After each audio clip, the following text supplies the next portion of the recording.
This is Daniel, your Game Master and Master of Ceremony. This is Tori, and I play Dooley. This is Sorcerer, and I play Ty. This is Becca, and I play mrrr'grr'rat. And this is Odyssey, a Babylon 5 story. Welcome aboard.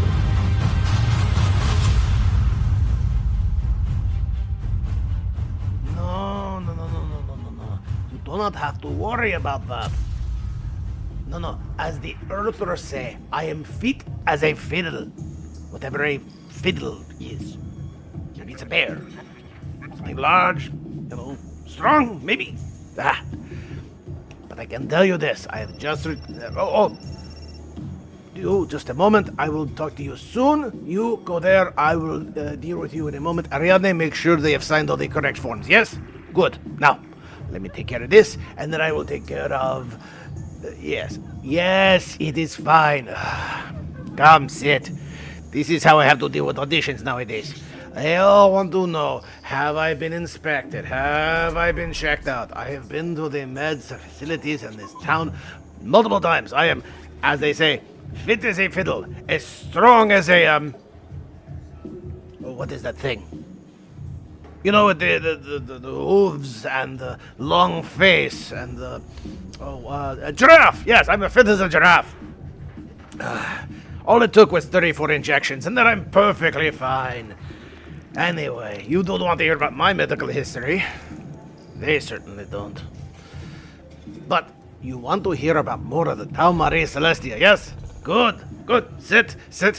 Maybe not that chair. Yes, that chair there. Good. Now, you sit, bring the chair closer. I do not want to yell. But, my voice is a little weird. You maybe get a bit of that, but don't worry about it. It will all clear up in time, I assure you. Stick with me. Everything will become very clear, or at least translucent. So, you wanted to know what happened after, well, how to explain the last story? mrrr'grr'rat in telepathic communication with the bugs, getting more and more information about the history of the bugs, and yet not able to retain any of it, barring a few words, and having to be in med lab for an extended period of time. But since mrrr'grr'rat can't remember, and apparently you didn't write any of this down, so you can't remember, go back and listen to the last one. Go, I'll wait.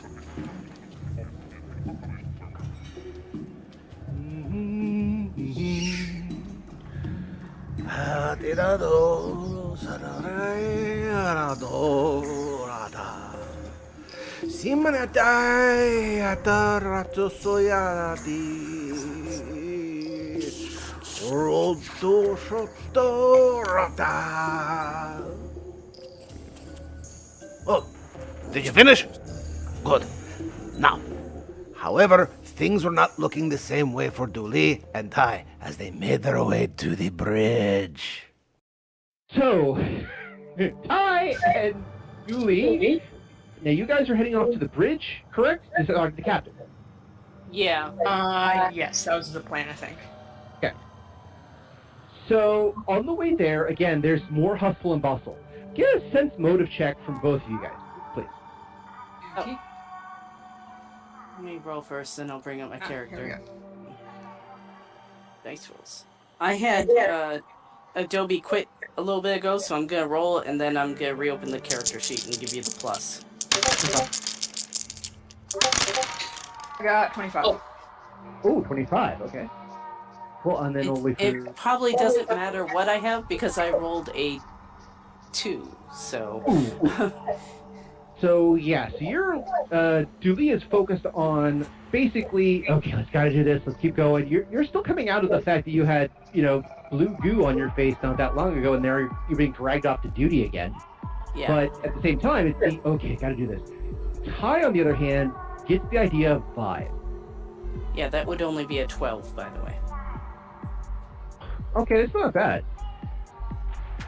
Yeah, 12's not terrible. Yeah, Dooley is oblivious. Dooley is on point doing what, even though you never were a full soldier, you were an agent, you kind of understand from being in Narn society, soldiering is a big thing. So you go, you do, you fight, you know, very much direct. This is what we got to do. Ty, on the other hand, has figured out from both space trucking and being in certain truck stops, essentially. There's got to be a spaceport. That's the word I'm looking for, spaceports. That every spaceport has a vibe. And if you've been to some of the nastier spaceports, you have to be on your guard about where you go, just to kind of make sure your wallet stays with you. Mm-hmm. So, in this case, you're looking around, and the vibe off the ship now is starting to get worrisome. There's a tinge of panic in the air that you're finding actually a little tangible. There's a bit more of a smell of desperation, even through some of the, you know, the mall area, the first class areas, and the secondary class areas. People are starting to wonder. The casino is a lot more crowded. The shopping areas, particularly things that would be either alcohol related or, to use a kind of universal term, soul food related. So a lot of the ice cream-esque stuff and a lot of the things that people would go to for comfort seem a lot more packed than usual. And this has got your hackles up on end. Something's going down. So, get to the captain, and the captain is, of course, trying to run every test she can on everything out there. She's issuing orders, telling people, okay, do this, gotta make sure that's secure, do that over there. Do we have any information there? Quick, where's this, you know, just basically issuing orders. Also, give me another sense motive real quick from both of y'all.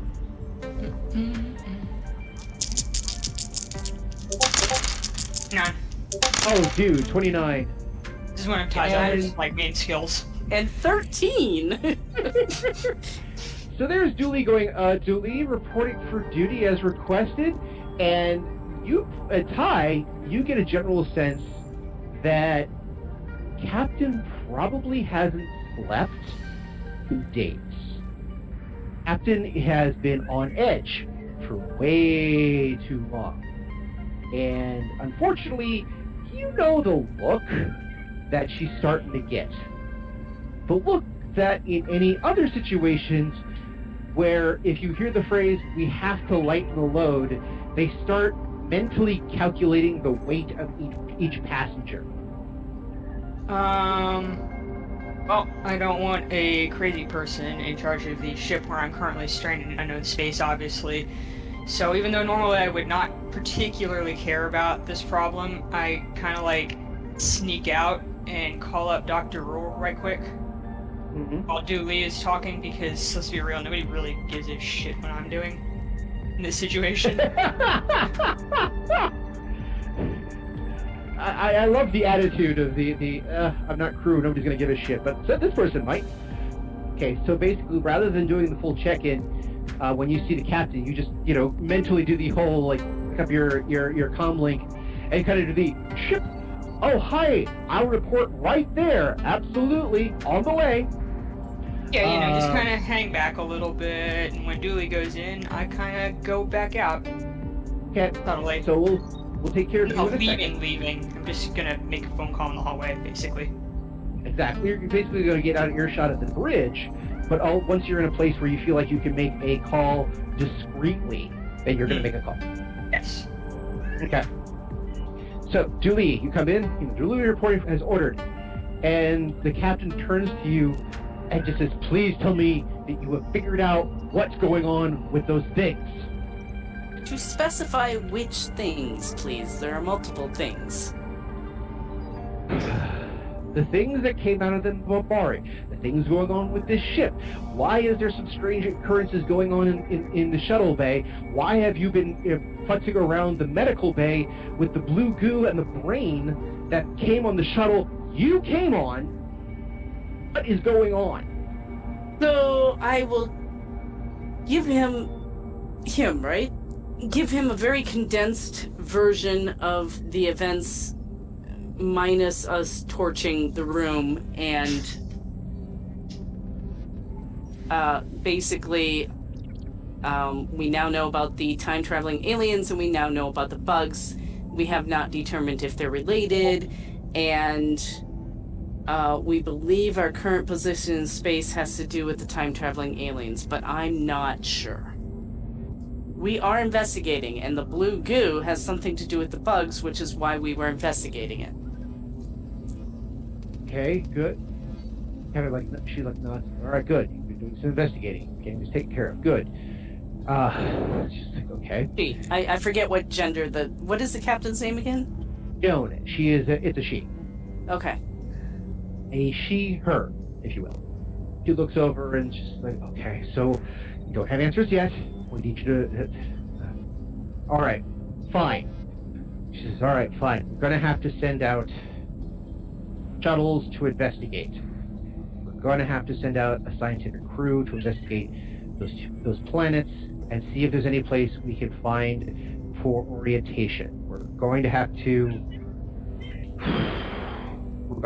do something drastic. If I can make a suggestion.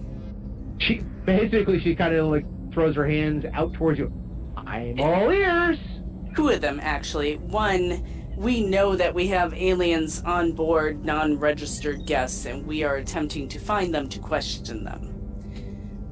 Two, the occupants of the ship are getting very, very restless, and I believe this is due to the fact that they have no information, and disinformation as a result is flying around.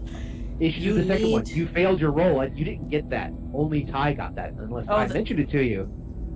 No, I doubt she would have. I mean, she might have. But but I know that I don't know they're getting dangerous, but I know they're getting restless because when we were walking through steerage, people kept asking us, "Where are we? What's going on?" If you remember correctly, we had that one fight that she was involved in. Well, not involved. But enough that she probably got the report. She hasn't picked up on the whole we're now a, fireworks factory with someone smoking just outside the door, but she does know that people are getting antsy. So, I don't know how to run a ship. I couldn't even begin to tell you what to do, but I know you need to do something because right now you have a crowd and you don't want it to become a mob. Kind of nods and says, very well, understood. By the way, give me a diplomacy check real quick. Oh dear. That is one of my better rolls, but I seem to not be rolling well today, so. Sorry, I took hold of his mouth. Yeah. That's 13. Okay. Let's see. So she's still very annoyed with me, but she might actually listen, I don't know. I'm just presenting facts. I'm trying not to put any opinions in it because I know she's annoyed with me. Okay. So, at least she got a little bit better than you, but she kind of went, I get that. I will take that under advisement. Fine. I will make it a standard announcement. Start spreading the word. The captain is going to make a generalized announcement in the next 30 minutes. I need to figure out what my words are. Okay, I understand. As we are investigating, I will keep you up to date, or I will tell Chief Kali. Chief Kali, who will keep you up to date. I apologize for not informing you earlier. She looks over and says, very well. Dismissed. She immediately kind of turns on her heels back towards the scanner areas. Give me a notice check real quick. Okay. 18. Okay, 18. All right, so yeah, you kind of hear a little bit of her saying, okay, be prepared to launch probes and launch scout people. We're going to need to find, and she kind of mumbles off a few things she thinks she needs to find, and you don't quite catch all the mumblings, because again, she's in the middle of doing whatever, and you're trying to leave. But at the same time, you also notice that you kind of notice from the docking screens on one side, this ship has multiple exits for shuttles. It should only have the primary scoop up front, but it looks like it's got secondary areas that may or may not be utilized at the moment. From you to Ty, you stepped out, you got on your link, you kind of did the whole, Dr. Rule, and you hear oh, God, this is Dr. Rule, what is it? Hey, your CO is having a minor mental breakdown on the bridge right now. I think you might want to do something about this, Doctor, since you're a doctor. He kind of, you can only hear what's going on, because it's all, sound. He's like, I understand, I don't have, you don't have the full accreditation for mental judgment. All right, I get you. Let me get some oxy pills and get dressed, and let me go see if I can get the CO to take a quick eval. This is a you bit might of a want to stressful hurry time. it up. You might want to hurry it up, man. It's getting a little sketchy around here. What I'm saying is the ship is not passing any vibe checks right now. He kind of shakes his head. He's like, I think I get that. I've been waiting for 10 minutes to say that. Sorry. the ship's So not good. passing any vibe So checks. worth it. Well, we're going to add that to the button list. Oh boy. Okay. The doc thinks for a second. You can hear him thinking and rustling. It's obviously from the sounds he's in bed, and you hear a little clinking, being moved glass around. He says, all right, it's going to take me a little while to get up and ready to do a full eval. But you're a doctor. Okay. So if she is that stressed, if she is to the point where you feel that she is endangering the ship as much as everything else, this needs to be addressed immediately. So, I have a special solution to this problem. Are you willing to do this for me while I get everything together? You're gonna want to tell me what the solution is first, Doctor. It's perfectly simple. Just a little bit of a anti-anxiety medication. I keep a special vial of it at my desk. I'll give you the access code to get into that one drawer. Just get that, add it to a cup of water, give it to the captain, tell her it's from me, and tell her it's doctor's orders. And that will help alleviate her symptoms enough that I should be able to check in on her. That sounds simple enough. You're gonna want to tell me what the dosage is. It's all simple. It's all prepackaged. Just one tablet should do it. Alright then. I guess I can do that. Okay. Good. All right. I'll be there as soon as I can. Rule out place office. Yep. Close up the complex. I guess I'm headed back to medical. Oh, shit. I should probably tell Dewey where I'm going first. She's talking to the captain, and the captain's gonna notice. Well, right now, the basically your call is happening while Julie is probably in the middle of her. You need to get online because these people are going to be are panicking speech. So. Yeah, I'm just gonna go to go back to medical to Dr. Rule's office and get the stuff, and then come back then. Okay. Easily enough done, and it's probably not too much of an issue. If nothing else, you both have links, so they should be able to contact. True. Okay. So, all right. While Julie, you're working on that. When you leave, you notice there is no tie outside, because it does take it's not around the corner to the med bay. It's a little bit, but 10-minute walk. But again, it's still one of those things where while Ty is doing her thing, you go out. There's no Ty, but everyone is active. So just to speed things along a little bit, I'll get back to Julie in a second. So Ty, when you go to med bay, first thing you also notice is everyone rushing around mrr'grr'rat with scanners and transfusers and all sorts of medical attention as mrr'grr'rat is thrashing and spewing. Well, if I had a cell phone in the 90s future, I would probably take a picture of this, but I don't, so I'm just gonna, stare at it for a minute and then, sneak off to Dr. Rule's office while everybody's distracted.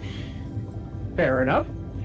So, while you get to Dr. Rule's office, you find his desk, and again, his office is not large. Again, it's barely more than a walk-in closet with a desk.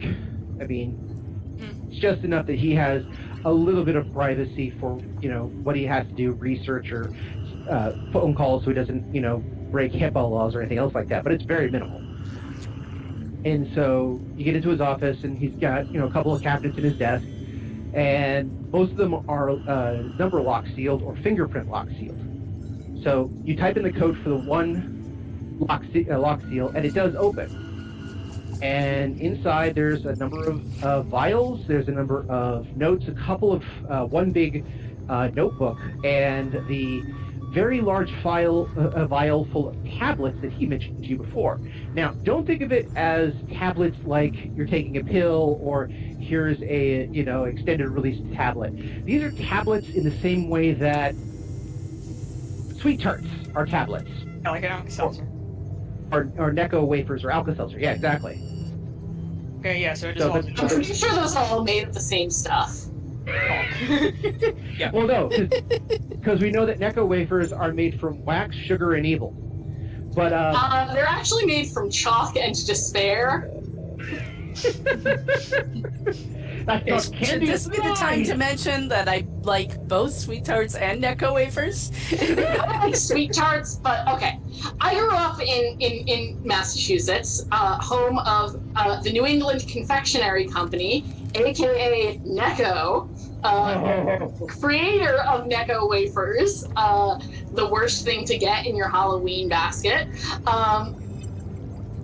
They make all the other weird. They closed because everything is awful and I'm old. They made all the other weird, gross candy too. Like, did they make conversation hearts? Of course they did. I'm pretty sure they're made out of the same stuff as Necco wafers. Oh yeah, I remember those fucking things. Yeah. But yeah, you find the tablets. Like I said, you found the book. You found a couple notepads. I just want to check because I know it's you. You just grab the tablets, or do you do anything else? Yeah, I'm just gonna grab the tablets. It's kind of an emergency, and like, as much as I love to snoop through other people's things, I also love not having the captain of the ship I'm on have like an anxiety attack in the middle of an emergency. So Okay. I'm actually gonna take probably more than one of the tablets, like a small handful, just in case. You never know when you might need them. But like, yeah, that's all I'm gonna do. Okay. So you probably are able to grab 3 tablets. So note that on your character sheet. I still want you, and I'll be kind here because of drama. Give me a notice check. This never goes bad.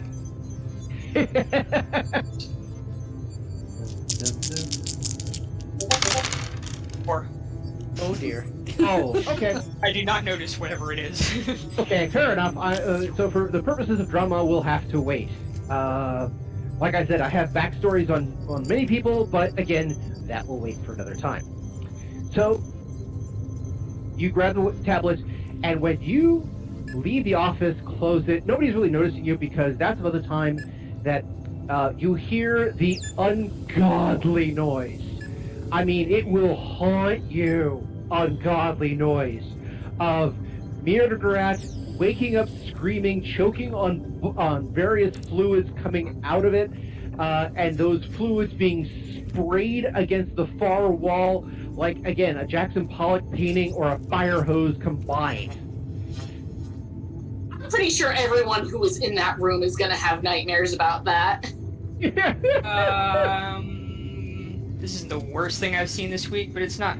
It's kind of, I don't know. I'm gonna go through go out the back door if there's one, so I don't have to walk through that mess. So you're doing your usual, I'm not really here, keep going on your business. Oh, that reminds me. While you did this, and you brought Tuvo with you to the captain, it probably meant that that Tuvo didn't come with you here. He's probably waiting for Julie. Is this correct?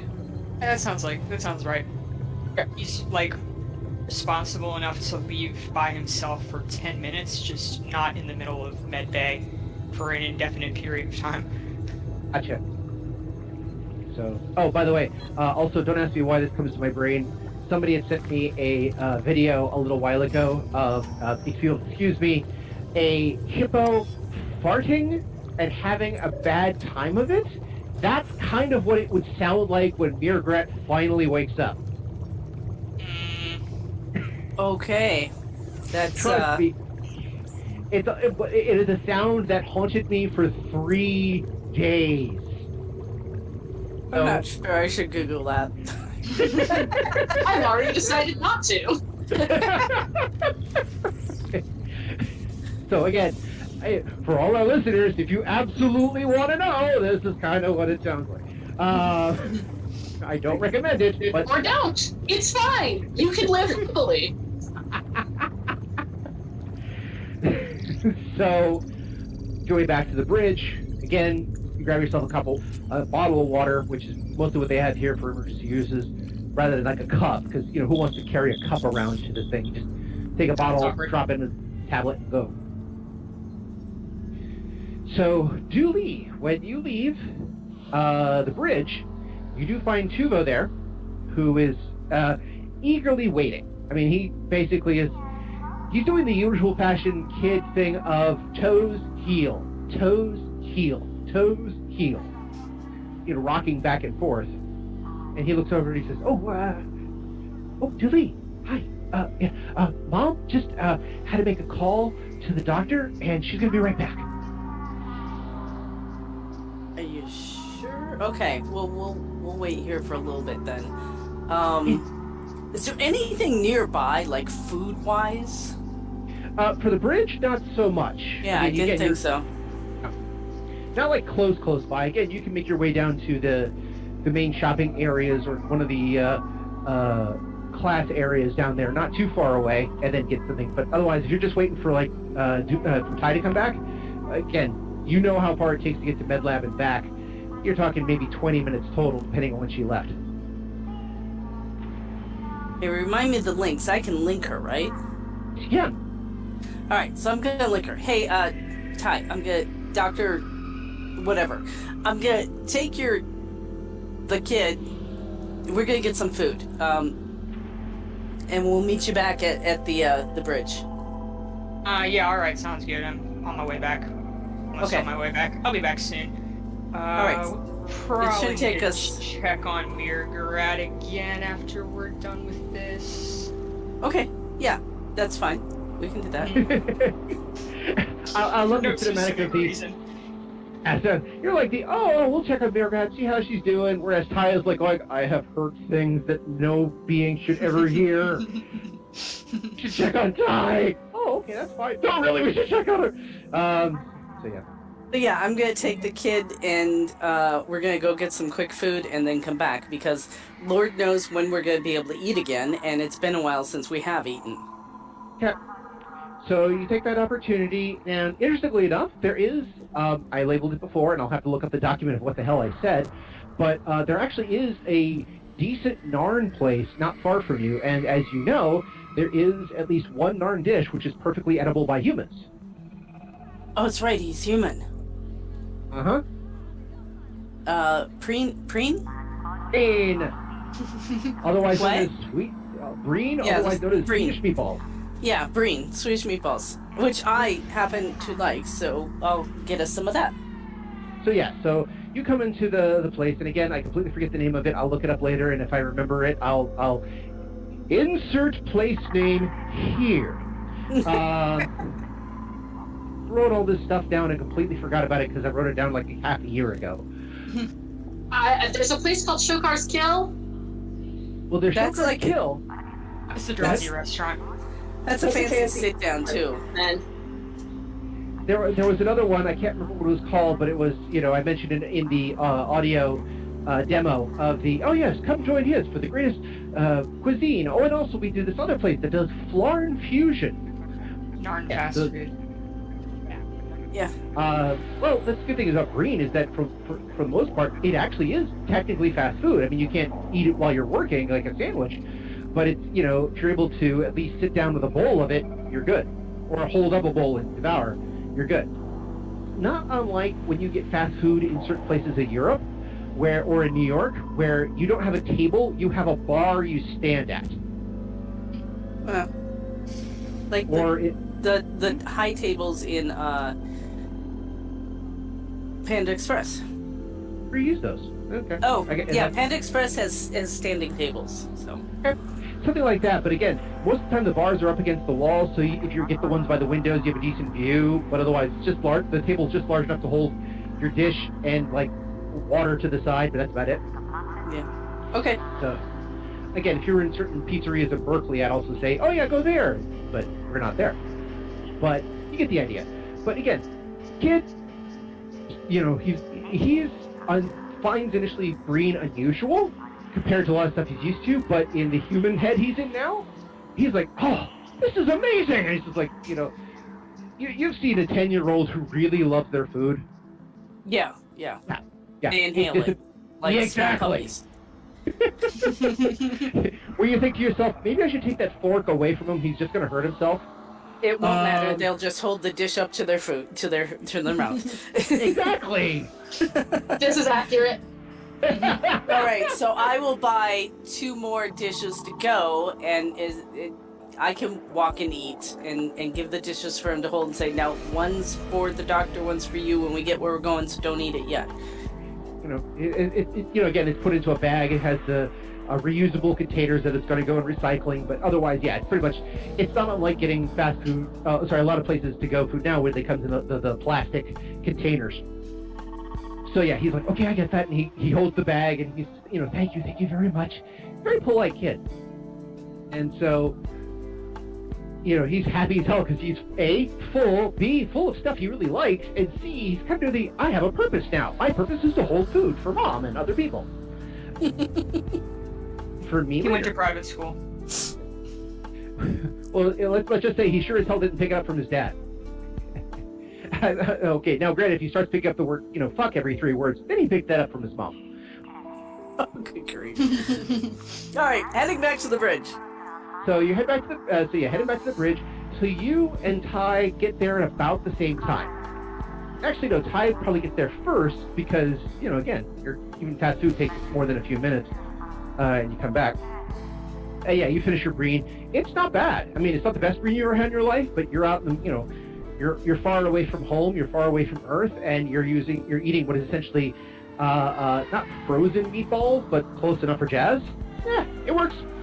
You know, it's kind of the difference between an amazing burger like from Fuddruckers or Killer Burger or someplace where, you know, this comes with a whole bed of everything that you're eating this amazing burger on, versus not McDonald's but Carl's Jr. Now, okay. Again, so you look at it and go, okay, I can identify this as a burger. So again, you've had worse, you've had better, but for the itch you're scratching, you're happy to pay the creds, which by the way is 20 creds all around. Good to know.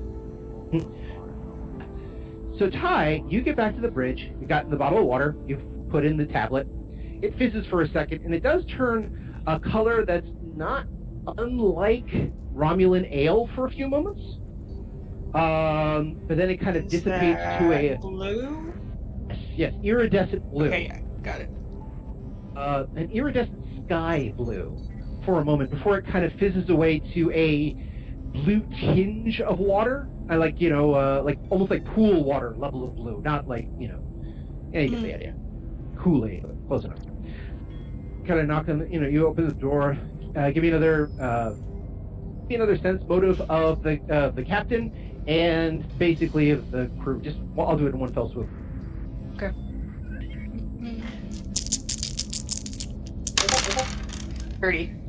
30. Oh boy. So you come in and you realize that you're probably looking at something very bad. Yes, the captain looks very stressed out. The people around them look very stressed out. Everything feels like, as you said, yes, a fireworks factory and somebody smoking. And yet, it's all centered around those 3 planets that are interlinked with the rings. And again, also the, where's the beacon? Why isn't there a beacon? We're lost without a beacon sort of thing. And they're really panicking. And so the vibe here is that almost everybody here, not just the captain, but the first officer, John Miller, and all the bridge crew, kind of in a state of about to collapse, one way or the other. But they won't because they're good soldiers and good officers, but still. Well, I'd like to interrupt the captain, but that's never a good idea. I know better than that, so I kind of like stand there awkwardly with the bottle of water and wait for like the lackeys to notice me. Okay. So John Miller, the first officer, is the first person who noticed you. He looks over and says, "Doctor, what are you doing here? We're kind of in the middle of something." Okay, I have something for the captain. Dr. Rold told me to bring it up here.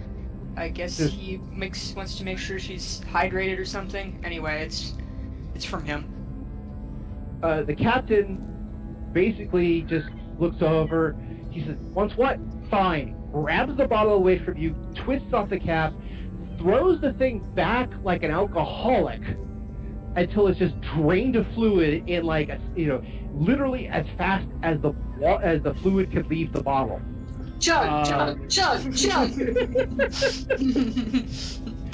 Side note, I used to be a teacher, and one day we had to do something where everyone had to go get their like picture taken or something in the library. I can't remember what it was, but I literally spent all day, stand up, get everybody in line, take them down, one by one is processed, take them back, bell rings, change of class, do it all over again.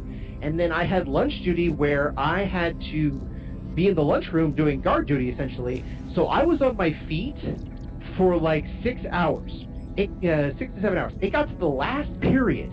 I hadn't had any fluid during that time because I hadn't barely had any time to stop for lunch. But I had with me a bottle of San Pellegrino, a full 1.5 liter of San Pellegrino.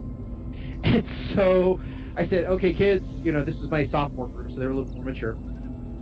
Say, okay, kids, we got this project to do. We got to take you down there. But before that, I've been running around like a crazy person. So who wants to see a trick?" And they all kind of went, "Sure, I want to see a trick." So I grabbed the San Pellegrino, pop it open, and in one swallow, just drained the whole thing. Nice. And all the kids stared in absolute stunned silence until one said up, "Dude, you must be fun at parties." Like. Oh my goodness.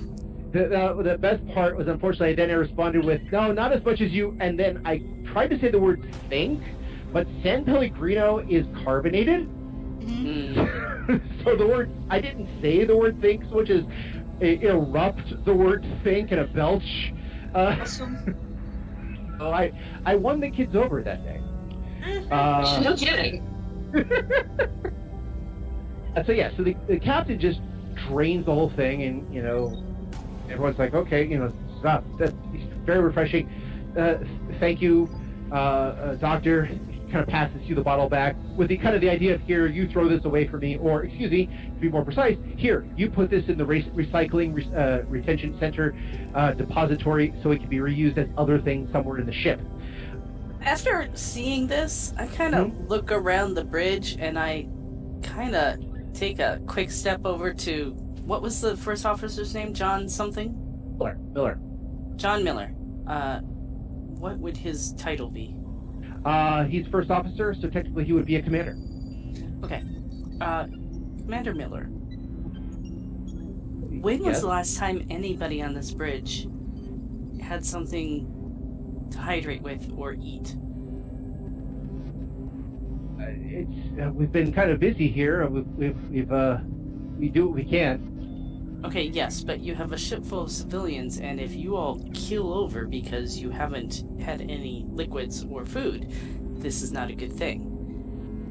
Should we order something brought in? Do you have rations that would be acceptable to eat in this room?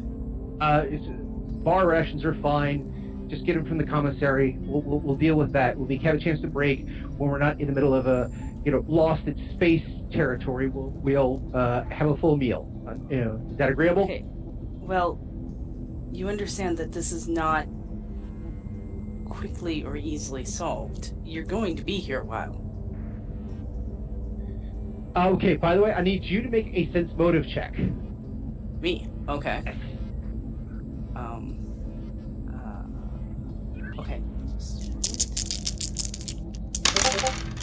23. 23. Okay. That's enough when you say, look, you realize we're going to be here for a while. Is when you see on Commander John Miller's face, his face go from, I can deal with this, to, oh my gosh, you're right. Oh my god, Oops. You kind of headbutted him accidentally with what is essentially an obvious truth that people in command don't want to deal with at the moment because, yeah. And so, you're like, sometimes you just need to nibble your problems into manageable little chunks. Do it all the something time. like that. So, But- in seeing this expression, I say, so we are working with people to determine where we are.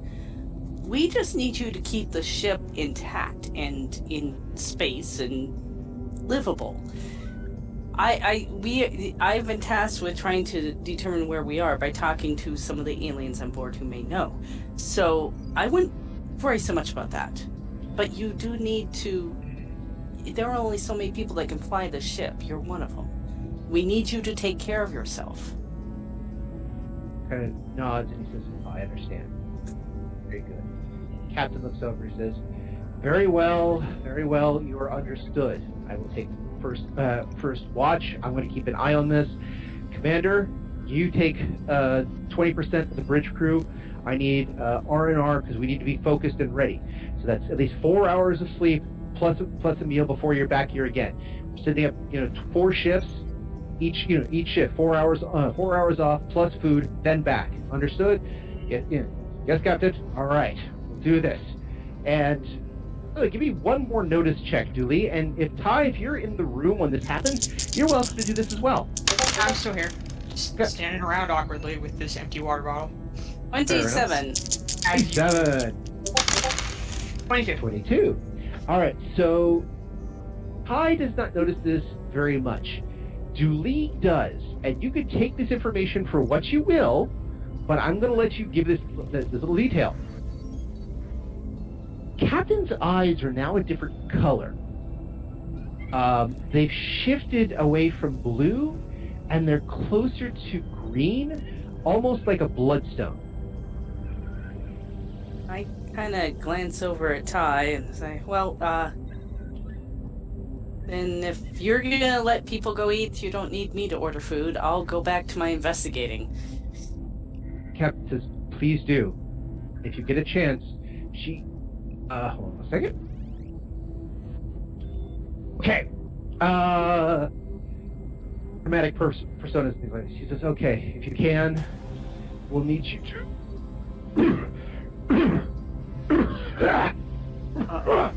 She arches her back a little bit. And she's like, I can't... Yes. Very well. Continue your investigation. You may want to... And she throws up a little bit. Not like a gush, but like a dribble out the side of her mouth of this, not viscous, but not thin, blue fluid that comes out of the side of her mouth. Quick question. Remind me, do we have a test to know if aliens are occupying people? We do now. I mean, Ty sure doesn't, but she's gonna yell at the nearest person to call medical and tell them it's an actual emergency, quit dicking around, and get someone up here. Which, by the way, I could see those exact words coming out of you at a high volume. Yes. Yes. Exactly. Since they're still dealing with all of mrr'grr'rat's internal goos being external, like there's a flood of volunteers. That's what she means by dicking around.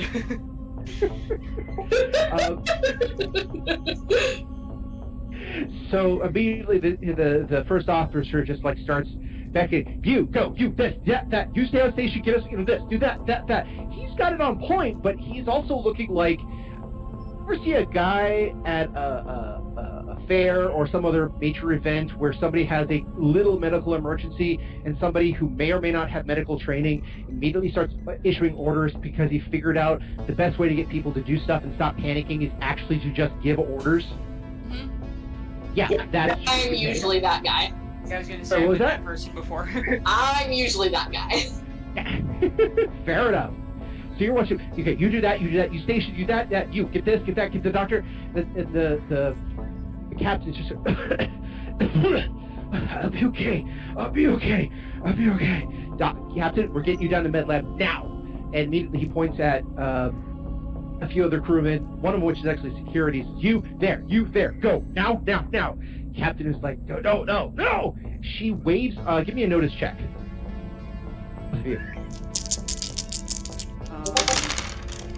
I should have all these stats memorized, but I don't. I sure know That's okay. this one. I mean, there's a lot of skills. It's the one I use 18. constantly, even though I'm bad at it. Well, it's okay. We only use a couple. We use a couple of skills because everyone stays to their wheelhouse, and we're doing this more intrigue than combat. So it's very different than a lot of other RPG games. So That's we're a good thing. Yeah, I don't think combat would be any better, so... As somebody pointed out, we are closer to a Call of Cthulhu game than we are to a Babylon 5 game. It's like, Yep. oh look, danger, run! So yes, both of you try to notice a few things, but yeah, you go notice the captain trying to push away the guard, saying, no, I got this, no, don't! And as she kind of keeps to her feet, she's still a little hunched. You've seen somebody who has been like really, really sick, like vomiting up their lungs, and they try to make the walk from the bathroom to the bedroom, and they have that hunched walk. The hunched where the knees are weave. slightly bumped. I've been that guy too. In there. So the captain's giving one of those just like hunched over, I can do it. Slow baby walk steps out, and they're like, we're getting you a stretcher. Come on. Somebody get med bag, get him over here now immediately. Like, yeah, we got it. We're already on call. Got it. Dr. Rule's on the way. So, but yeah, you see the captain push away people. I do it. Survey says, okay, I'll do it. At one point, Captain grabs onto Ty, like just grabs the lapels, and she sort of looks you right in the eye, and her eyes have changed to, okay, you know what a bloodstone is, right? Let me just Google that right quick. A bloodstone is a stone that's usually kind of green, but it has flecks of red in it. Okay, yeah. So that's what they call a bloodstone. Now watch it kind of inverse a little bit, so that the red is starting to overtake the green, or you now have red eyes with little flecks of green in them. That sounds bad. Yeah, probably not good. She's like, no, aliens, no. The president and no, we're not going to. No. She grabs you in the lapels, looks you right in the eye, and says,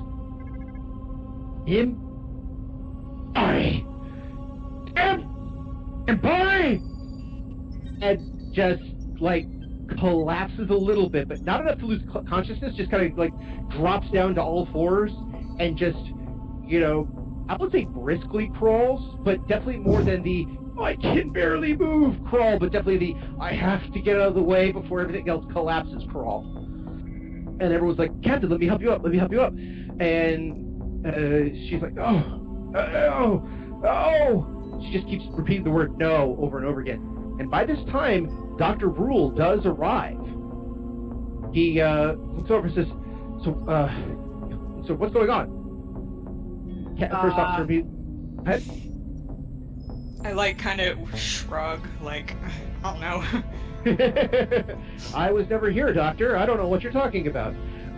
I look at Commander Miller, like, you're in charge here. Explain what's going on. Yeah, he says the Doc had the drink. Doc. The Captain had the drink. She started to feel a little bit better, but then she just started like screaming, and the blue stuff came in her mouth. And look at her eyes. He takes out a sensor, opens up her eyes. I see. And then he kind of like gets close to look at her eyes, like very close up, like he's wrenching her eyelids apart with his thumbs and getting almost within kissing distance as he looks inside the eyes. Okay, I see that. Got it. Yes. Okay, good. All right. Then he gets back up. All right. Makes a couple of signals as a couple other paramedics come over with a stretcher. Says, all right, let's get her on here and get her back to the med bay. I gotta say, kissing distance is really not a thing you want associated with eyeballs ever. I couldn't think of a better metaphor. I've been alone too long. Okay. Oh my goodness. But basically, yeah, trying to almost in her face, just kind of like eyeball to eyeball, trying to look into it. But then they get their stretcher, and they get going. And then looks over, looks over at Miller and says, "Okay, Commander, we'll take good care of her. You do what you got to do. Don't mind us. We're gonna keep her in ISO lab just in case." Commander says, "Good. Keep me informed." Yes, sir. Absolutely, sir. And, do what you can, sir. The medical team and Dr. Rule just like get out as fast as possible because they're keeping an eye on the captain who is screaming no, essentially. I looked at Ty and I said, we need to follow them. Sure. Why? Because I don't think that's our captain, and whatever you gave her is possibly pushing them out. Yeah, alright. Okay, so and you're taking Tuvo with you just in case? I'm just keeping track. we're not going to leave him on the bridge. He's going with. Okay. So you guys follow the staff, but you, as far as I can tell, because you also asked if you think you're staying like about like a minute behind. You know, with like 30 seconds behind. 30 seconds at least, yeah. Mm-hmm. So, mrrr'grr'rat, and you. Yes. When you stop spewing, you're still shaking. You've got a couple of transfusion packs going on in your system. You've had a day. Yeah, it's just been kind of like that. Well, when you start doing the, okay, I'm here, I'm awake, I think I have everything, and you're trying to scrawl, like, on any data pad you can, what you remember. It's limited, but you remember some things. You know, I wouldn't have to be scrawling myself if someone had produced my interns as I requested. Well, again, they don't know that your interns are, who they are and where they are. I'm just saying, someone should have asked about my interns. And a lot of them probably also mistook the word intern as some sort of glitch in your translation matrix. But otherwise, yeah, they kind of hand you a pad. You start, jotting down notes here and there as you're being pumped full of all sorts of other fluids, just to make sure you don't, collapse. And that's Yeah, it's good to have a top-up. Sorry, what? It's good to have a top-up. Good to have a top bunk, you said? Top-up. Yeah. Top off. Okay, sorry. Yeah, like with all the fluids for your car. Okay, good. Thank you. I'm sorry. The phrase "top off" over here means something completely different. So I wanted to double check before I assumed anything. Yes, good decision. That was mostly the. Did I hear that right? Oh, that right. Got it. Again, I've been single for far too long. So, yes, while you're doing this and getting your full of fluids, as you say, topping off, just a little extra here, no problem. And you probably make a joke or two of the, while you're down there, can you rotate the tires on my feet? No, mrrr'grr'rat wouldn't make that joke. Jackal would, mrrr'grr'rat would not. Fair enough. So, but yes, you're trying to get all the information down when you see Doc Rule returning, and he passes right by you with a stretcher heading straight to one of the ISO labs. It's the same one that was recently sterilized that you kind of look at and shudder because, yeah, every time you're looking at this now, it's going to hurt. I'll give me a notice check. You're at a -2, by the way, because you're still recovering, but give me a notice check. Great. All right. 18. I'll give it to you. So you notice it's Captain. You've met the captain a couple of times, and you see that this is the captain on the stretcher that they're bringing into the isolation lab.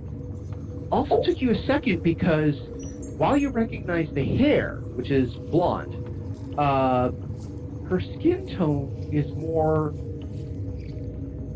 sapphire. Don't forget that I see in infrared. It's true. Excuse me. My apologies. So you would not know what the blonde or the sapphire looks like specifically. So in this particular case, you would recognize that her skin flushness has changed, and you would probably say has dropped a number of degrees easily, but still retaining the what might be considered shimmer of full-bloodedness. So either the captain has hypothermia or she's having some kind of medical issue with her body temperature. But even then, her body temperature doesn't look like it's affected. It's again, I don't know how to translate this into infrared, because all infrared is when we get it through our eyes, it's the brightness factor of a particular thing. But again, it's as if for lack of a better term, the dimensional and thermodynamic properties of her skin have changed. Huh. That's unusual. Mm-hmm.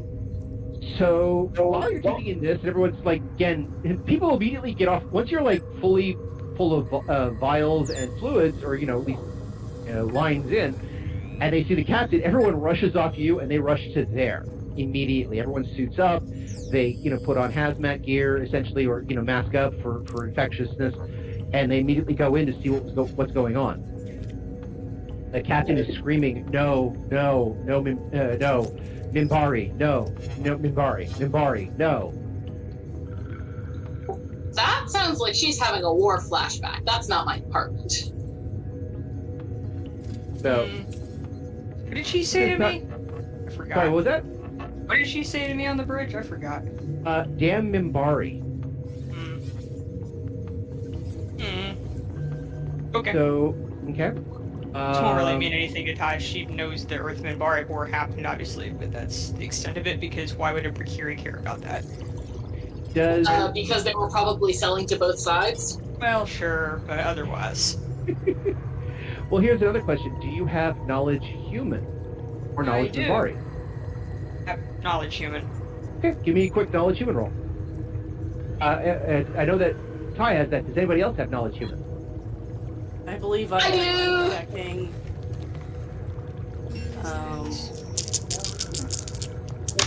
I have knowledge human. Okay. So yeah, for sorcerer, this is complete like, I don't know, you remember the war thing, but that's about it. Go ahead. The other two may do a knowledge human. Okay, Julie, 15. Alright. mrrr'grr'rat. Somehow should not be shocked with a 20. 20! It's not a natural 20. What is with your rolling today? I have a lot of knowledge of other cultures because it helps with my medicine bonus. True. Well, yes, but you've also... Except when rolling damage, you haven't rolled low all day, I don't think. I have. Okay. So here's another thing for you. Does anyone else also have knowledge Minbari? Nope. I do! I figured as much. No, I don't. Go ahead and roll that too. 25. Wow. Okay. So Man, aside from their insides being outside, mrrr'grat's really on a roll this session. So about this, like I said, about this time when you're noticing all this, and again, we'll get to what you rolled specifically, but I just wanted to see whether or not this is going to be conveyed to the group or just conveyed to mrrr'grr'rat. But again, everyone kind of gets together because now you're all in med bay, so you kind of, I'm assuming, gather around mrrr'grat's bed because you're all. I don't. But you don't? Nope. While everyone's distracted and people are talking to mrrr'grr'rat, I'm gonna sneak back off to Rule's office because I am very sus about whatever the hell he told me to feed the captain. Gotcha. And Okay, I know he's busy, so... So now you have a chance. Oh. Okay, we'll get to you in a second. I fully endorse this sneaking. Because I know we're getting close to time anyway, but again, I'm gonna leave on a good note. Do you check in with mrrr'grr'rat, or what are you doing? Yeah, I go see mrrr'grr'rat. Okay. Because two reasons. One, my friend, and two, I think she might be able to determine if the captain is the captain, because my suspicion is that although the body snatcher aliens probably don't have a physical sense, or maybe they do, I don't know. We don't know. But they seem to, I suspect that the captain may have been taken over. Okay. Oh, by the way, the thing I'll note for later, I just have to mention it now. Chautauqua's Emporium features the latest in classic Narn cooking. Under the beautiful red ambience, you will enjoy green, golf, and spoo just like your pouch mother used to make. Just had her mention that. Anyway, so there's part. But that's for later when I do the insert here. You talked to mrr'grr'rat, and mrr'grr'rat is up and taking notes quickly, and this is when, again, by the time you come over and say hi, is also, like I said, the captain is still screaming, no Minbari, no Minbari. May commence. How? Just Julie's knowledge. The age, was it mentioned how far back Ty went? Do we know how when that civilization existed? I believe it was 4,000 years ago. That Okay, sounds right. and how old are the Minbari? Nobody knows. I don't have the Minbari book in front of me, so I can't tell you specifically. Or do I? Well, that's what Google's yes, for. yes, I do. Minbari Federation. I did have a copy. What do you know? According to the book, let's see what we got here. The earliest is... They don't mention. Get it? Got it. I'm on the wiki right now. Okay, Minbari prehistory. Early history and first encounter is 8,000 DV. I don't know what DV means. They achieved interstellar travel in the early mid-13th century of human history. Okay, that sounds about right. So that's at least 2,000 years, and they have to exist at 1,000 before then. So it's possible that the early, not medieval, what's before medieval? Like 500, Roman type Minbari knew of these creatures. Depends on when they got space travel.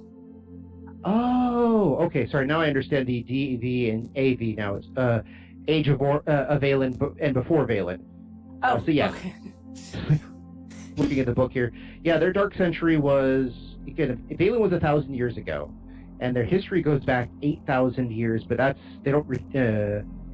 According to this, 5,000 years in isolation. Yeah, they didn't get space travel until much, much later. You're talking. I always got the impression they're a slow-moving society. They're very deliberate and precise. True, and according to some of this, though you guys don't know this. Everything by committee. Yes. Here we go. Minbari take to the stars. 1,300 DV to 9 DV. So you're talking 2,300 years before Babylon 5. Babylon 5 was 2260. So you're talking, 22 minus 13. You're talking, that's what? 8? Yeah. 800 years. Right. Yeah. Sorry. 22 minus. Actually, no. That'd be about 9. About zero. About zero. Because What? we were talking. 22 minus 13 is not 0. 22 I help me out here. All right, what are we trying to do here? 22 out. minus 13. Minus 1,300. Around 900. 8 to 9, yeah. Yeah, around And- 900 Earth times, give or take a few hundred, like This 100 one's- years or so. Yeah. So it's basically it's 1,000 years from 2260. So that's going to be 1660. Sorry, 1260, and then 1,300 years before that. So you're talking plus or minus 0 by 100 years. That's when they first got to space travel. Yeah, that's why I said 8, because Okay. it's... Mhm. According Okay. to the wiki, it says about then. Yep. In human time equivalent. So, okay, so... Yeah. Anyways, Julie's going over to mrr'grr'rat. Who, I have to ask, what do they look like? Are they still covered in internal goo, or... I imagine that someone has helped mrr'grr'rat wipe off the various goos. Well, okay. Anything that's fleshy, yes, she's cleaned off. Anything that's clothing will probably need to be replaced. Well, I'm assuming that mrr'grr'rat's like in a hospital gown or something. The equivalent therein, but yes. Like a special pak'ma'ra hospital gown, which is actually like 5 layers. But they have to do it back and front, back and front, back and front, so nothing's exposed. Yeah. No, pak'ma'ra are very they like to be shrouded and swathed. So, okay, but yeah, you go talk to mrr'grr'rat, who is, again, for the lack of part, not looking the worst for wear, all things considered, just a lot lighter. Okay. You don't look well. How are you? I am not great! Many of my insides have become outside!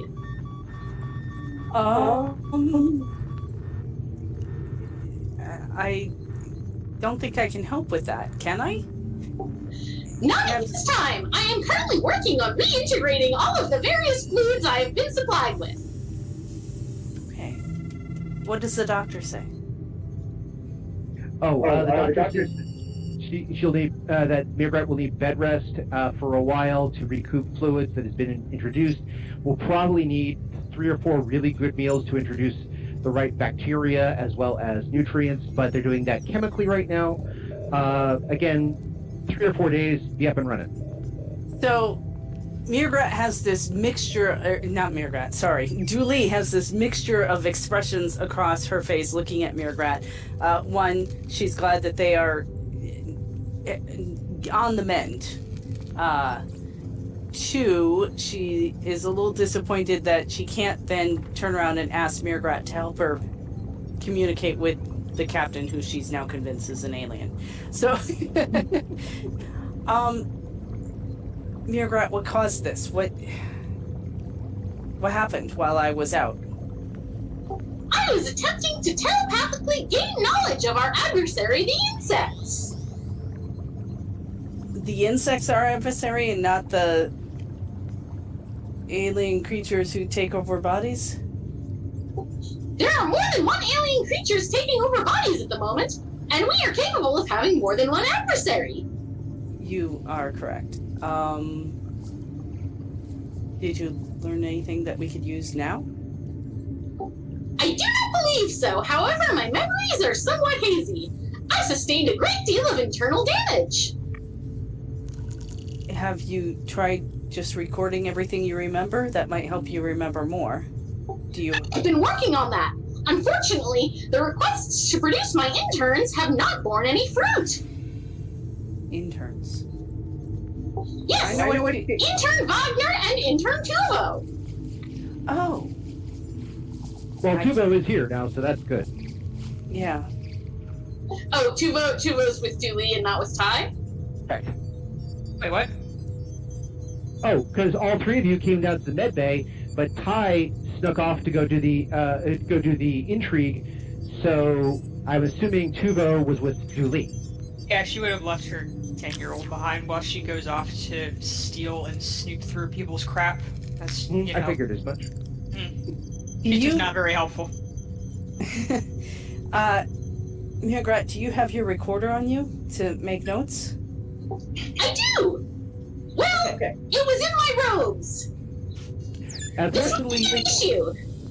Unfortunately, video recorders are not allowed in.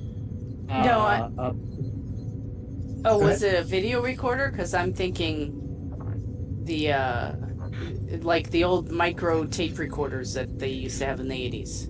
Oh, no, Something along that. I mean, Mikro does audio and video. Oh. I think at this point they're just going to hand the data pad to Tuvo and have him start taking dictation. Taking notes. Yeah. Okay. Because again, remember this is also a medical center, so HIPAA laws would apply. Yes. So in this particular case, the recorders, which we've discussed, are the floating camera types that also do audio as well as visual. Those were disabled when you came into medbay, specifically for that reason. Okay. So yeah, I'll set Tuvo helping mrr'grr'rat take notes and record, because my thought is, what often happens once you start talking about it, you remember some things, it leads you to remember more. But we need to do that now while it's fresh in your brain. Okay. So you did roll very well for something previously when the captain was brought in for mrr'grr'rat. Everybody else got okay. When they started screaming about the whole, the captain started screaming, no, Minbari, scream, everything else like that. mrr'grr'rat, again, there's probably, like I said, I'm going to do this for dramatic purposes, so anyone stop me if I do this wrong. But basically, when the captain looks over and screaming, he's like, yeah, okay. And Dooley says, write down everything, too, go get everything down. Oh, and looks over the captain screaming, no, Minbari! Dooley, under her breath, starts wondering, wonder what that's about. So, mrr'grr'rat, here's some data that you know based on your information from both your history knowledge history of Minbari and knowledge human. So, yes, there was the human Minbari war, but that was 15, 20 years ago now. It's been a long time. And so that's not really usual. Again, you'll have some people who have, twitches about, being in the Minbari war, and she might be old enough, but it seems that, this might have come up earlier in the situation, particularly because the ISA has been around for at least a year, and here she is on an ISA vessel. Not exactly what one would assume goes in that direction. Second part is that, yes, during the time when there was the unusual president of Earth, there was this huge anti-Minbari propaganda machine that was cranking out things, including this claim that Delenn, which even your people see as something of a miracle. I mean, how rarely does one species become another? Basically, there was this whole propaganda that the Minbari were trying to make humans into Delenn-like hybrids. That Delenn was, of course, the first attempt. At least that was the propaganda. Later has come out that is not the case, yada, yada, yada. Again, you've watched the show, you know the details. So you're thinking to yourself, well, that could be it. And again, the whole damn Minbari is strange. But then you remember something else. Now, this is where your knowledge roll came through, which was there was a couple Minbari brought on board. One of which was on the bridge, causing the problem when you guys were transferred here out of hyperspace. So, there are a couple of things that come into with the no damn Minbari. It could be talking about that one. It could be talking about the most recent human civil war in which Minbari were a focal cry of the invader. It could be the human Minbari war that was 15, 20 years ago. Of course, you would estimate based on the apparent age of the captain that if she was involved in the human Minbari war, she would have been really, really young. Like, straight out of academy young. And in this particular case, there's a couple of things that seem to be coming up, particularly as she's struggling now. So give me an intelligence check. So what is your intelligence, mrr'grr'rat? I believe it is 16. All right, roll a d20. 20. Oh, Oh God. Okay, yeah, not old. okay, in any other D&D game, this would have been a great roll, but for this one test that I do, it's the one you botched. And it's like, okay, so you're not putting two and two together, but the facts that I listed all come to mind when she starts screaming, no, Minbari. mrr'grr'rat probably recognizes that they're running a little bit low on some of the more vital of the brain juices, so they're just going to have Tuvo take notes on everything that comes to mind. Yep. And it may come out as some hyper hallucinogenic rant, but otherwise, or sleep-deprived rant, but otherwise, yeah, your Tuvo has been doing his best to keep up based on your translator. Which again, thankfully, paces things down slightly, so that humans have a better chance of understanding it, even though you have as I've described it to people at the convention, the voice of a K-pop star on crack. Yeah, but he's still keeping up with everything. He's seriously taking notes, and not too bad for a kid, but again, he was born with a pad in his hand, so he can type at least fast enough. Yeah, he's a real good intern. Yeah. Good job, intern Tuvo. He goes to private school. You're paid enough for it. Lee watches the captain and checks in with mrr'grr'rat. mrr'grr'rat spews whatever they can remember to Tuvo to figure things out. We turn to Ty. Oh, first things first, Ty. I'm gonna need a stealth check to see if you can whisk yourself away while everyone else is looking at stuff. My health is... Stealth is really low. 4. 4! Oh, wow. Saw that one coming. Yeah. This is like that scene in Pirates of Penzance where they're singing real loud about how stealthy they're being. I mean, she just walked back there before, so I figured she wouldn't try to sneak around. People think she's a doctor. She's just gonna walk in there, like, into the hall or wherever the office is, while everybody's busy. Okay, I had a dramatic moment coming in, so I'm still going to let you roll again, just in case. I'm going to assume that people see you and, go in, and you're like I was in here, you hold up the vial and I got to return this. Yeah, so go ahead and give me another stealth roll, just in case. 21. Okay, 21. Oh, wait, my bad. So, I fucked that up. What was it, fuck up? 11. Oh, great, 12. Okay, I'll at least give you... It's a wild ride. Yeah. Give me a bluff check real quick. 3. Okay. So one of the nurses do see you going towards the trying to get into Dr. Rule's office, and he's like, "What are you doing?" And you immediately hold up the vial and a couple of tablets. Look, Doc asked me to get these. I'm putting the spares back. Don't worry about it. He knows about it. We're good. And he just kind of goes, "Oh, okay," and immediately goes off to help the captain. So you open the door, close it behind you. What do you do? You're gonna search, right?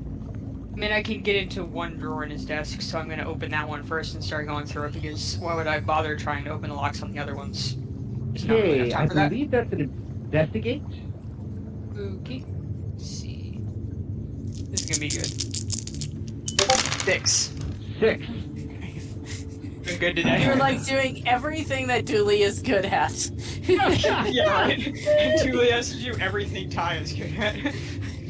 Okay, like I mentioned, there were a couple of bottles of pills, a couple of the tube of tablets like you picked out, the couple of notes in the book. Yeah, I'll just read through the notes, I guess. I don't know. Like, I'm figuring either he accidentally told me to give the captain the wrong thing, or the captain is having some kind of weird reaction to this drug, but I don't know enough about drugs to know what kind. Or something really suspicious is going on, and like the doctor told me to give the captain some kind of hallucinogenic or something, and now she's having a real vivid war flashback. Okay. So either he's a bad guy, or he fucked up. Okay. So I really just want to see if it's the first thing. What's sitting around his office. Fair enough. Do you have any medical skills? I do not. Okay. What knowledges do you have? I have customs laws and humans. Okay. Give me a knowledge human roll. Okay. 5. Oh, natural 1 to boot. Oh dear God, the dice are not liking you today. I'm just going through his stuff to see if I can find anything suspicious. I'm not looking for a specific thing because I wouldn't know what to look for. Okay. Again, you go through the vials. Most of them are labeled with cryptic names, not like, Escatala Pram, or ask your doctor if genocide associative is correct for you. It's more like, 2X3892S-4. Sort of like, names. And Honestly, that's kind of suspicious. Because, you'd expect a doctor to have a shit ton of pharmaceutical samples, but, random, cryptically labeled shit? Yeah, but that wouldn't cross Ty's mind because she's not a human doctor, and maybe Mercury doctors do this, or maybe not. Also, she rolled a nat 1. exactly, Also not that. one on humans. Like, I don't know what they do. Maybe that's normal. Yeah, right. Looking for some very obvious thing, like a piece of paper with "I'm gonna kill the captain" written in giant letters, something like that. All right, I'll give you one more thing, like I said, you gave me this great opening, and I want to use it, but I also want to be honest to the rules. So, go ahead and give me an intrigue check. Okay. a 9. There we go. Thank you. 20, natural 20. There we go. Okay. Thank the gods. Finally. All right. So you run around the desk and you still have access to that one drawer, and there are a few other drawers that you could, if you wanted to, you could try to pick. It looks like they're basic key codes. Not that hard. Again, if you have a high subterfuge, then they're probably normal. Medium, but I was gonna go for the one that's open because that's the easiest one to get into, and she doesn't have all day to root through this guy's desk. Okay. So the notes themselves are little scrollings here and there, also under the same sort of code, but it's talking about, formula 2x-4 produces results A, results B, and results C, so little notes like that. But you eventually get yourself to the book, and the book is it's not the book, but it is about the size of a small journal. So again, not huge, doesn't fit in your pocket, but you're not talking 8.5 by 11. You're probably talking closer to 3.5 by 5, or probably closer to 4 by 6. But leather bound, has the fold on it, so that it's perfect for just doing individual notes. But all it is symbol bound. So you quickly open it up and you kind of flip through some of the things, and you're noticing some of the diagrams. Most of it's in some sort of code, but you're noticing some of the diagrams are of cell structures integrating with other things. Nanite structures, which again, you can kind of go, that might be medical stuff or something else like this, but it starts getting weirder and weirder as you read through the things. Where is that? I had things listed, now I've got to go find it again. Here we go. Here we go. So apparently what you're looking at besides notes is also a personal journal. And it's not the standard log entry. This is very much written in a flowing pen handwriting. He's actually writing it in pen. It looks like he's writing down notes for some sort of experiment that he's been running for, at least according to the notes, 30 or 40 years. He refers to his project as social evolution and talks about the great experiment. And he says that, eventually calling it the GE throughout some of his notes as you kind of skim through it. It looks like he's been experimenting on basically the chemicals that you have in the drawer are his experimentations on certain avenues. One seems to be trying to replicate the Dilgar anti-aging formula.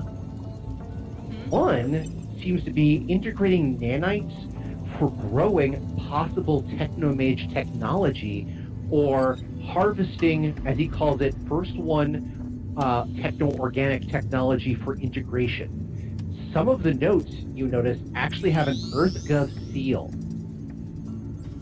There's copies of this, physically made printed copies of what were essentially EarthGov digital documents. I am gonna stuff that book down my shirt because either someone's gonna want to know what's in it, or it's full of incredibly valuable information, and keep rooting around looking for other stuff. Okay. Well, that's the drawer itself. Did you want to try any of the other drawers? I don't think Ty would do that because that's just getting greedy. She will look over the crap that's on his desk, and if she doesn't find anything, she's just gonna get out of there while the getting's good. Okay. Just for my head, though, roll a subterfuge roll. 23. Out come the cards, and... Okay. By the way, the 3 that came out, this will be edited in the podcast, plot twist. I always laugh when I pull out plot twist cards, and the card I get is plot twist. Yeah, that's a little... come on. I hope they didn't charge you for that card. The next one is Hidden Secret and Something Lost. So, when you stuff the book down your pants, you accidentally, a key falls out of the book. And you kind of go, okay, and you quickly just kind of check the other drawers, and it does open another drawer in there. Now, not only do you find a couple other notes, records, files, as it were, including a complete data pad that seems to be charging at the moment. You also notice EarthGov the remnants of an EarthGov medical uniform, barely more than just a patch with the badge and the stat bar on it. A couple of medals that were awarded by President Clark to Christopher Rule, and signed document, basically which indicates that he is to return to Earth in 20 years, not before, for, quote, crimes against biology. That's bad!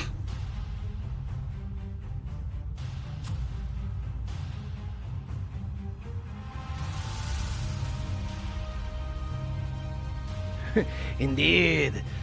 Though, in some ways, he's still better than my last doctor. Oh, so many injections. So, you want to know what happens to the doctor next? You'll have to join us again on another episode of Odyssey, a Babylon 5 story. Oh, oof. No, that's nothing to worry about. You go to your drink. I have auditions to do and more health certificates to fill out. So many health certificates. Ariadne! Have they signed all their forms? And that's where we're in for this week. I want to thank everyone for joining us and hope that you continue to join us every 2 weeks for another episode of Odyssey.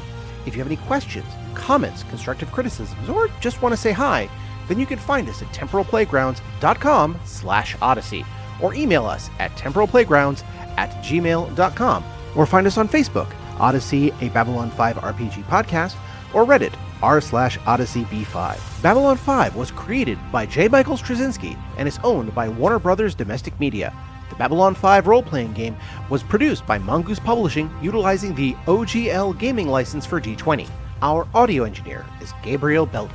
Our theme music, Titan Striker, was composed by Evan King. Incidental music provided by Tabletop Audio at tabletopaudio.com. All other music provided by Creative Commons license and is available of information on our website. Once again, I am Daniel, and I thank you for joining us on this grand adventure. Good night, and keep dreaming.